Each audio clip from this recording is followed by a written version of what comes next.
Sobat UPJ, kembali lagi di POV Podcast on Video.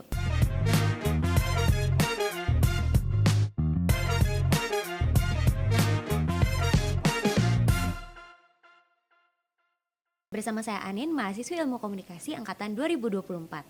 Pada kesempatan kali ini kita akan ngomongin tentang Hari Bangunan bersama teman-teman yang cantik-cantik. Halo.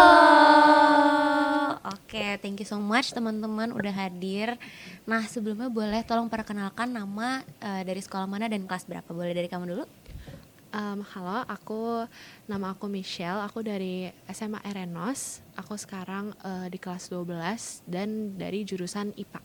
Oke, halo Michelle, boleh dari kamu? Nama saya Dita dari sekolah Saint John Catholic School. Saya juga jurusan IPA.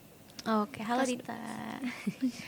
Nah, kalian di sini katanya mau ngomongin Hari Bangunan, benar? Iya, Nah, betul. teman-teman tahu nggak sih Hari Bangunan itu diperingatinya tiap tanggal berapa? Tanggal 11 November. Oke, bagus. Berarti teman-teman di sini udah pada research nih, teman-teman.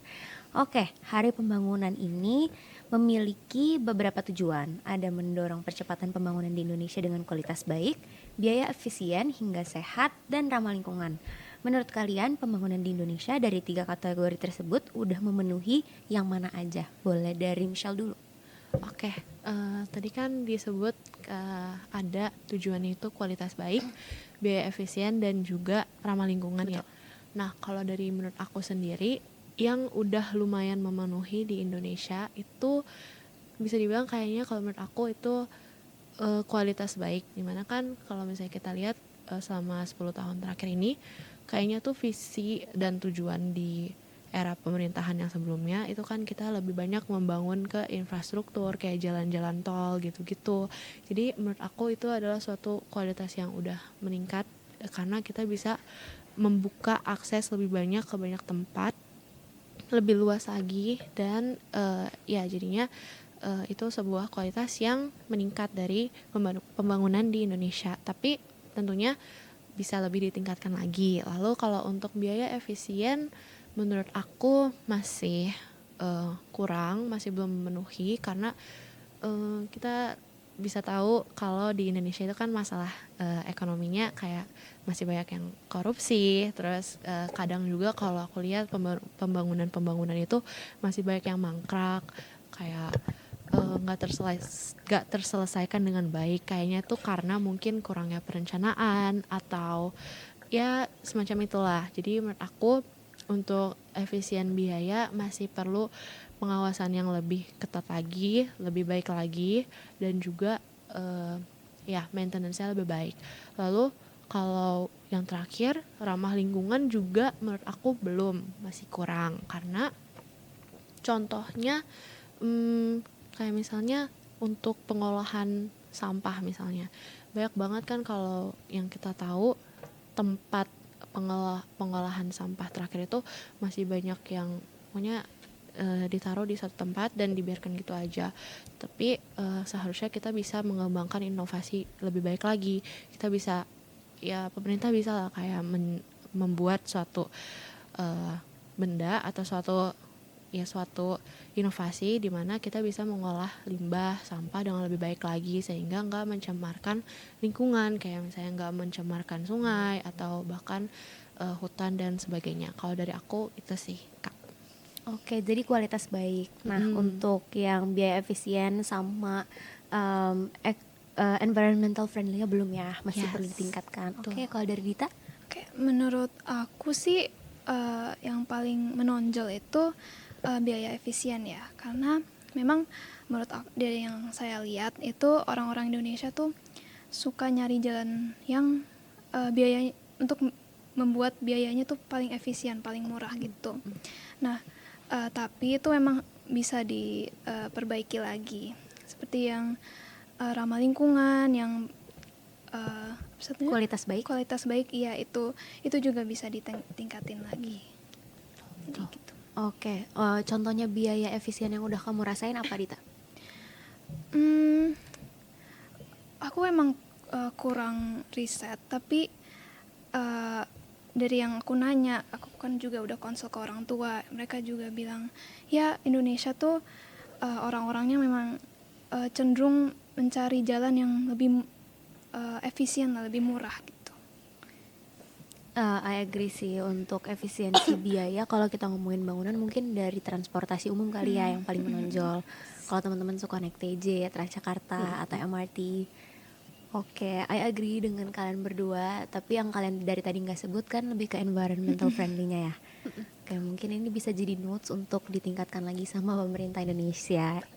Oke, selanjutnya dari bangunan-bangunan yang pernah kalian kunjungin, kayak misalnya rumah, mall, hotel, ada nggak sih yang paling kalian kagumin and why? Boleh dari Dita.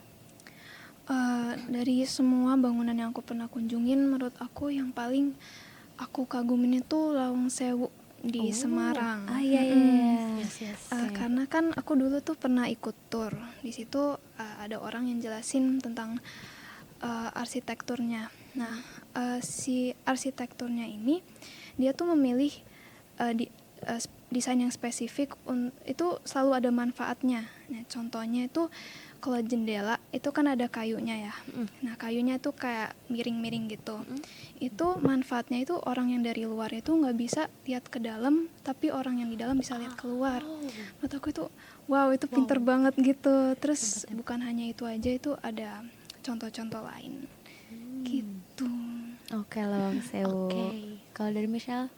Kalau dari aku sebenarnya semua bangunan itu layak buat dikagumi ya, tapi mungkin yang menurut aku paling apa ya, selama ini aku lihat keren itu adalah bangunan-bangunan mall gitu, kayak shopping center. Kayak contohnya misalnya nih ada Backstage ya kan. Wow. Ya, Jaya Mansion. Oke. kita tahu kalau ya kita yang sering jalan-jalan mungkin kan pernah pasti sekali 2 kali ke Backstage, dan kita lihat kalau itu mall tuh gede banget, megah banget. Jadi kayak aku tuh kagum sama otak di balik mall itu, karena kayak kok bisa strukturnya itu kan kompleks banget kalau untuk bangunan mall. Terus tata letaknya juga bagus banget, layoutnya rapi, terus desainnya juga oke banget. Jadi kalau dari aku itu sih palingan bangunan mall gitu. The thing about Exchange ya, ini fun fact aja, dia itu punya beberapa teknologi green building.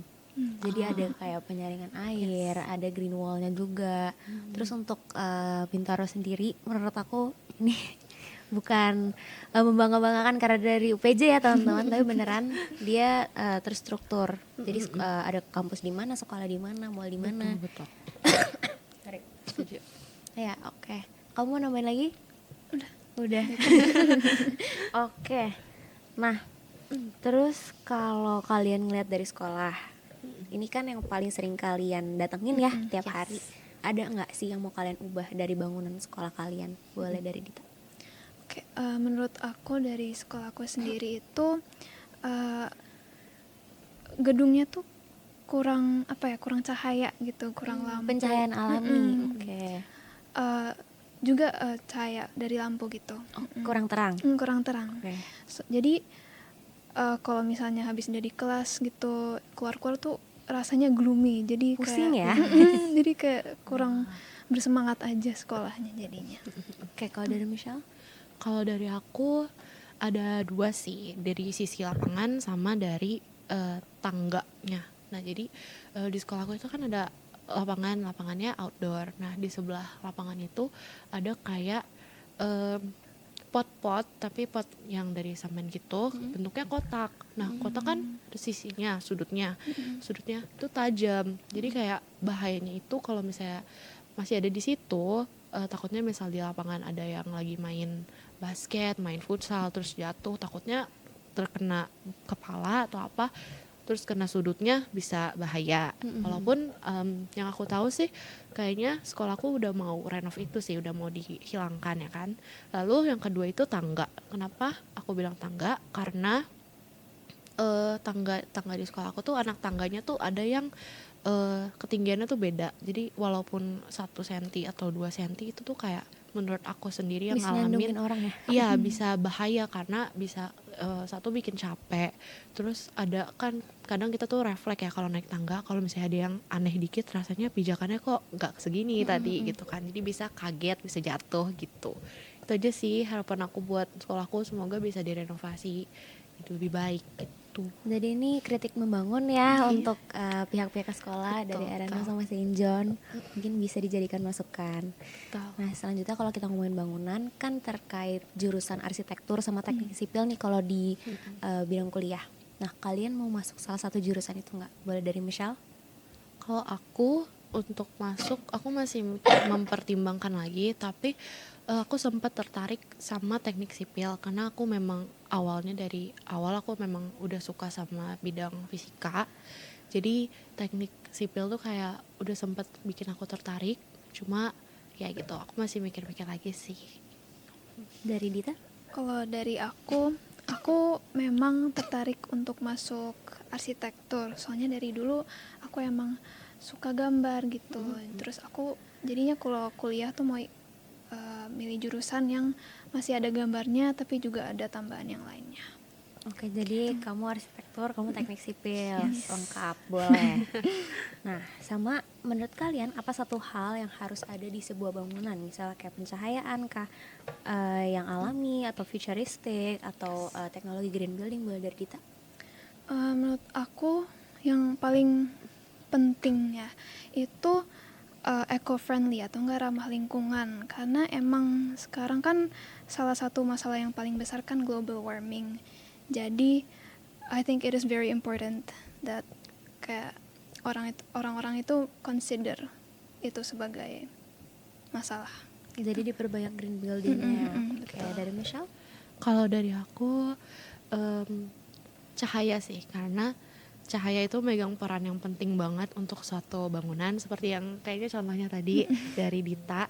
Kalau misalnya cahayanya tuh di suatu bangunan yang kayak sekolah atau universitas yang formal, tapi cahayanya nggak mendukung, gelap, itu kan bisa bikin suasananya jadi Ganggu pembelajaran iya ya. betul. Oke. Kafe gitu kan cahayanya warm gitu.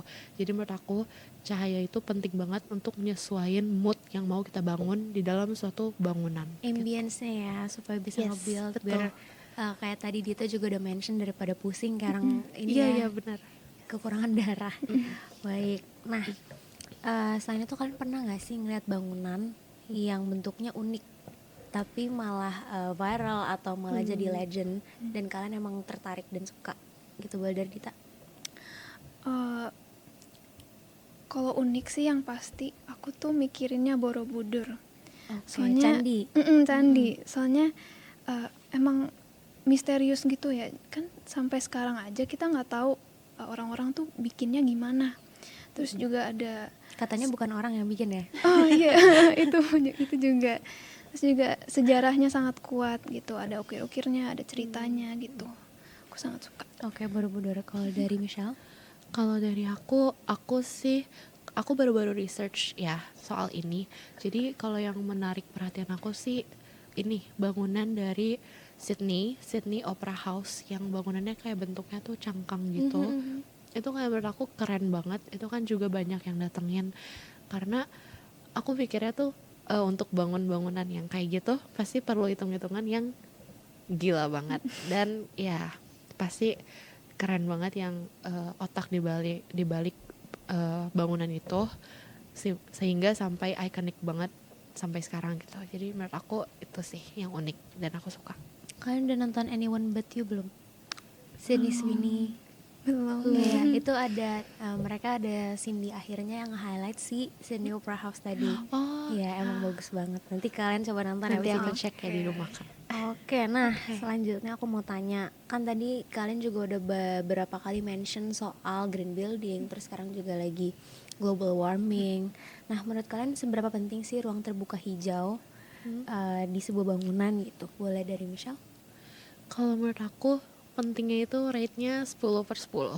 Oke. Karena green building itu kan ruang terbuka itu ada untuk balancing dari si bangunan itu. Kenapa kayak gitu? Karena menurut aku ketika kita udah bangun suatu bangunan, pasti kan kita mengambil suatu lahan. Dan untuk mengembalikan lahan itu, kita harus cari cara gimana caranya agar bangunan yang kita bangun ini tetap ramah lingkungan. Yang mana ruang terbuka itu jadi pilihan yang pas banget karena selain fungsinya itu bisa untuk digunakan yang lain, kita juga bisa nerima banyak manfaat kayak misalnya untuk penyerapan air, jadi nggak gampang banjir. Jadi terus bisa bikin udara lebih sejuk juga kalau misalnya di suatu bangunan. Jadi itu penting banget karena kita kan manusia yang hidup di alam, kita harus bisa menjaga alam kita dengan baik. Salah satunya dengan adanya ruang terbuka di area bangunan gitu. Oke, 10/10 supaya masih bisa balancing, kita juga sebagai Yes. manusia harus bisa hidup berdampingan dengan alam ya. Betul, Jadi betul. harus ada give and take-nya balance. Yes, benar. Oke. Give Kalau and Dita? Aku sangat setuju sama Michelle. Soalnya seperti yang aku udah bahas tadi kan, global warming itu emang masalah yang sangat penting ya sekarang. Jadi kalau misalnya orang-orang tuh mulai memperhatikan masalah itu dengan membangun bangunan yang eco-friendly, yang ramah lingkungan kayak gitu, itu akan lebih baik untuk environment kita gitu. Yes. Oke, jadi kesimpulannya 10 out of 10 ya kalau ruang terbuka Yap, hijau. betul.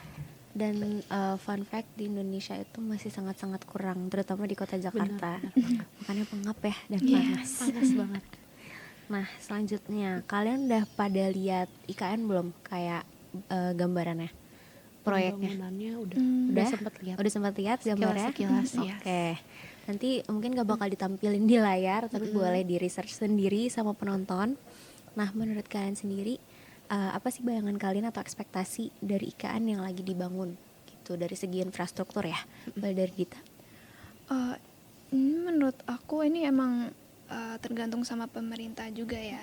Tapi aku pengennya apa ya? Menurut aku lebih baik kalau misalnya bangunan-bangunan di IKN itu eco-friendly kayak tadi. Terus juga mungkin lebih considering apa yang manusia butuhkan, misalnya kayak park gitu atau tempat entertainment gitu, juga banyak tempat untuk bisnis kayak gitu. Itu kan sangat penting kayak gitu. Jadi kayak Jakarta tapi versi lebih environmental friendly. Sama lebih baik gitu lah. Oke. Kalau dari Michelle? Kalau aku, pandangan aku sama sih, mirip sama Dita. Aku lebih ke berharap kalau IKN ini benar-benar mencerminkan ibu kota yang ramah lingkungan, yang benar-benar nggak cuma hanya ada gedung-gedung tinggi atau ya begitulah, tapi tetap didampingi dengan lingkungan yang bersih, yang nyaman, yang sejuk, pokoknya yang berbeda dari ibu kota kita sekarang. Aku lebih berharap kita lebih banyak menggunakan public transportation di situ, dan juga lebih teratur sistem pembuangan sampahnya. Terus pokoknya pohon-pohon yang ada di sana jangan sampai dibabat habis, tapi tetap masih ada dan masih bisa kita nikmati. Jadi semoga tata kotanya lebih rapih juga Yes, ya. Jadi betul. nggak penuh kayak gini. Terus banyak ruang terbuka hijau. Betul. Dan semoga kalau kalian pernah dengar ada istilah yang namanya 15 minute city. Tau nggak? Jadi yang kayak di kota itu kalian emang didesain tata kotanya bisa kemana-mana, ke pendidikan atau ke supermarket in 15 minutes. Oh, Ya kan, Wow. jadi semoga Indonesia bisa start dari Yes. ini kan, blank canvas kan, Iya. jadi lebih baik lagi.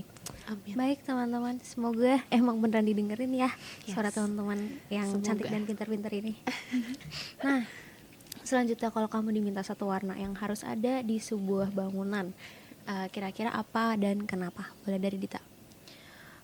Ini bukan ini lebih ke bahan materinya, bukan warna. Oh, material. Mm-mm. Oke. Menurut aku tuh kayu, atau enggak kayak warna coklat gitu. Oh. Soalnya kayu itu untuk kalau misalnya ada kayu di bangunan gitu, itu membawa aspek-aspek natural gitu, environment gitu. Earth tone.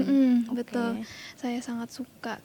Soalnya ya kelihatannya lebih comfy gitu, lebih enak, lebih nyaman dilihatnya kayak gitu. Oke, kalau dari Michelle? Aku setuju, tapi aku punya preferensi pribadi sih, lebih ke nggak harus ada di semua bangunan, tapi kalau aku sukanya itu ketika bangunan ada warna unsur warna hijau gitu. Bukan hijau yang terang kayak mungkin green screen gitu ya, tapi kayak lebih ke hijau sage yang agak-agak pastel gitu. Ya, karena menurut aku hijau itu tuh membawa suasana yang menyegarkan gitu loh, kayak orang yang ngelihat itu bisa jadi terbawa suasana bahwa oh di sini tuh kayak enak tuh tempatnya, terus nyaman, terus pokoknya jadinya orang tuh nggak suntuk gitu kalau ada di tempat itu. Biasanya sih palingan kalau kayak gitu aku sukanya ada di bangunan-bangunan rumah pribadi ya, kalau misalnya ada warna-warna hijau kayak gitu, atau kayak kafe, itu tuh bakalan enak banget dan nyaman banget sih kalau menurut aku. Jadi warna atau material yang bisa blend in dengan nature. Yes. Supaya terlihat lebih adem dan juga mungkin sense sebagai manusia juga ya. Kita ngeliatnya juga lebih homey dan lebih comfy yang kayak tadi kamu sebut. Karena kita sering lihat juga kan Betul. di alam. Nah, selanjutnya kita langsung main ke setuju tidak setuju ya. Oke. Oke. Nanti jawab boleh barengan aja ya. Oke. Oke, statement pertama. Desain bangunan yang modern lebih penting daripada sehat dan ramah lingkungan. 1, 2, 3. Tidak setuju. Oke, boleh dari Michelle. Kenapa? Kenapa? Karena dua-duanya tuh harus penting. Jadi nggak boleh ada salah satu yang ditinggalin. Kayak misalnya kita kan hidup di generasi yang udah modern.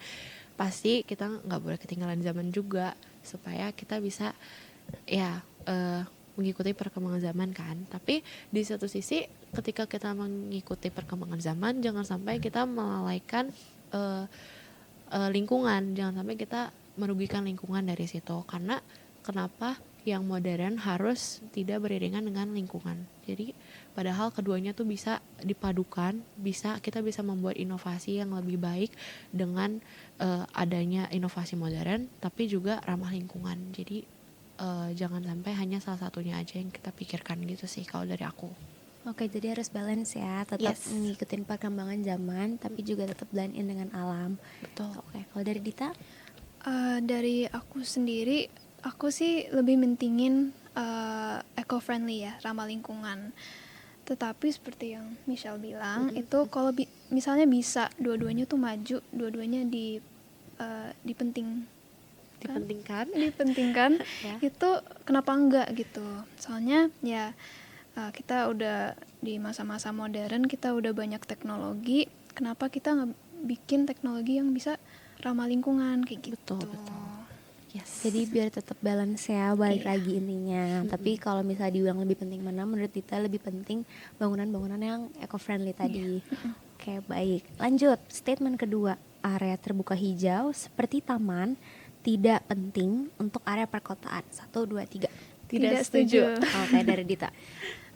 Dari yang aku lihat ya, dari aku udah baca-baca itu misalnya kalau orang-orang tuh capek main HP, main laptop kayak gitu. Kalau misalnya kita mandang ke pemandangan yang hijau, yang kayak taman, pohon-pohon kayak gitu, itu memberi kita energi. Jadi our energy is like boosted gitu. Jadi emang lebih sehat. Dan juga kalau misalnya kita keluar atau jalan-jalan atau enggak olahraga kayak gitu, itu akan lebih sehat untuk manusia kalau misalnya ngelihat ke pemandangan yang hijau. Jadi ngaruh kayak psychologically juga bikin kita ngerasa lebih baik ya. Oke, kalau Michelle? Kalau aku balik lagi sih ke poin aku, balance. Kayaknya aku dari tadi ngomongin balance. Ya pokoknya itu, karena memang penting banget. Karena kenapa? Soalnya kalau misalnya ada area terbuka gitu ya, itu tuh akan berdampak banget sama lingkungan kita. Kita kan tahu kalau di perkotaan itu padat banget, kendaraan di mana-mana, polusi di mana-mana. Dengan adanya area terbuka itu bisa bikin kita rest sejenak dari hiruk pikuk perkotaan, punya waktu break dari hiruk pikuk kota. Terus bisa jadi manfaat juga untuk alam, untuk penyerapan airnya, terus ya udara sejuk tadi, begitu sih kalau dari aku. Jadi nggak cuma cooling off the earth, tapi kalian juga sebagai manusia ngerasa lebih relax. Yes. Oke, baik. Terima kasih. Selanjutnya, statement terakhir. Gedung pencakar langit adalah tanda dari majunya sebuah daerah. 1, 2, 3. Tidak setuju. Oke, boleh. Dari Michelle? Aku tidak setuju karena em, kita tuh bisa loh punya suatu kota yang maju, nggak harus dengan adanya ditandai dengan gedung pencakar langit.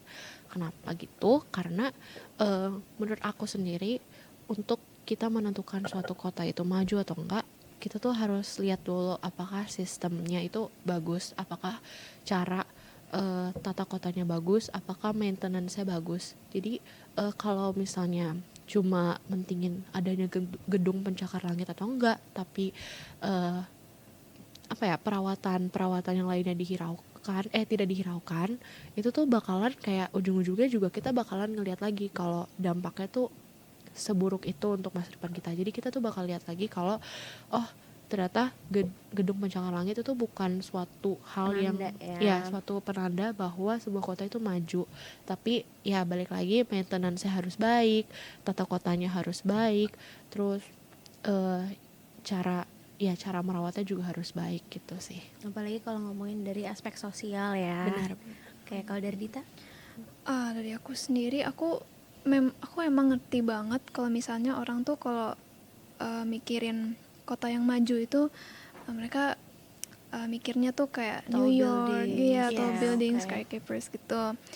Tapi soalnya kan di film-film juga itu kalau misalnya ngomongin kayak dunia maju, kota maju Iya. kayak gitu kan yang Sih, ada. kereta lalu lalang gitu ya. Betul. Tapi menurut aku sendiri, kota yang maju itu adalah kota yang eh, mereka mementingkan what the people need gitu, Yes. what the citizens need. Kayak misalnya balik lagi ramah lingkungan juga. eh, Kesejahteraan sosial. Iya betul, kayak gitu pendidikan.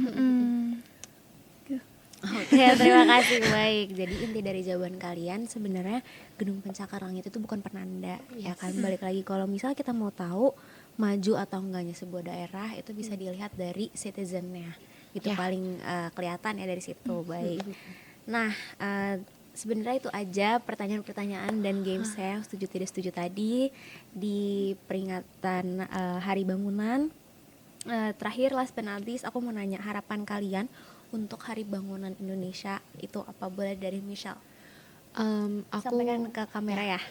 Aku nggak banyak sih, harapan aku tuh supaya kita sebagai rakyat Indonesia, semoga kita bisa lebih mementingkan isu lingkungan, kita lebih rindu untuk berinovasi lebih banyak lagi untuk kemajuan negara kita ini, termasuk dengan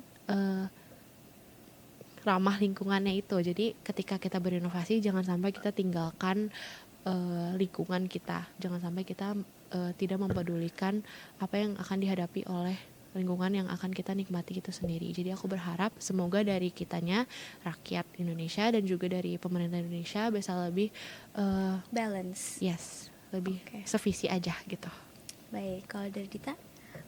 Kalau dari aku, yang pasti itu rakyat Indonesia akan lebih aware tentang global warming, ramah lingkungan kayak gitu. Juga seberapa majunya pembangunan di Indonesia.